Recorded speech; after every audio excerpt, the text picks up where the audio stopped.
I'm going to talk about three ways that we tend to use to help children learn language. The first one is a very old one, and it's like drill and practice. It's like the kind of thing that you would do if you're learning a sport. So if you're going to learn to throw a ball, you throw a ball a lot, over and over again. And it might be on command. So you might have your dad over there saying, okay, throw it to me. I'm going to throw it back to you. Now your turn to throw it to me. I'm going to throw it back to you. Throw it to me. So it's on command. And it's like a drill. A lot of throws in a single period of time. Okay? And we think that that might be helpful for some aspects of learning a language. And it might be something like how to say something correctly, how to say something accurately.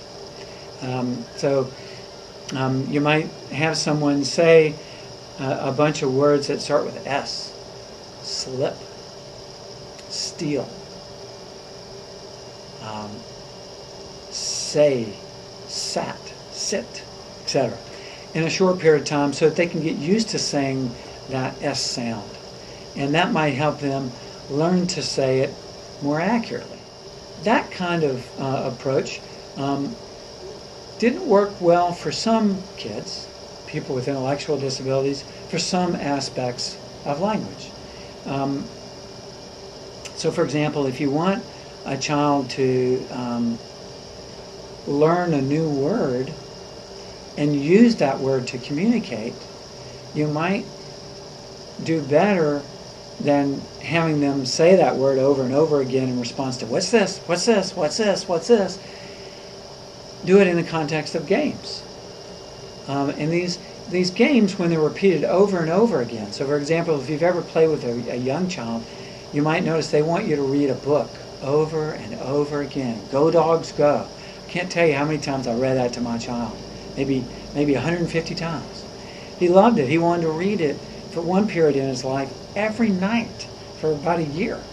So we would go over every page and we would say go dogs go, and we would say the words on the page, and we would talk about the different kinds of dogs and colors of dogs and sizes of dogs and what the different dogs were doing over and over again. And he wanted to do it. First I would ask him what they were, or he would ask me what they were, and then he would take my role. So first he would point to something and I would say, that's a big dog. And he'd point to another and I'd say, that's a little dog. And later on in that year he would say, big dog, little dog. And then later on, without my asking him, he would put sentences together. Big dog chases little dog.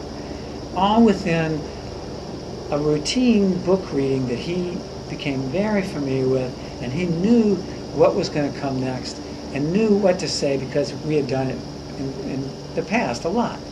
Now that sounds a little bit like drill and practice because there's a lot of practice. But it's different from drill and practice in that it's more flexible. And it takes the lead of the child. So in other words, if the child doesn't want to spend a lot of time on that page, you go to the next page and find the page they do want to spend a lot of time on. You find books they want to interact around. If they don't like books, you do other games they want to do. We'll call that naturalistic intervention. So we talked about drill and practice and naturalistic intervention. Drill and practice, a lot of practice in a short period of time. Naturalistic, kind of game-like, follows what the child wants to do and teach within that. The last kind of category of therapies that I'm going to talk about are what we'll call prosthesis. Prosthesis. Glasses is a prosthesis.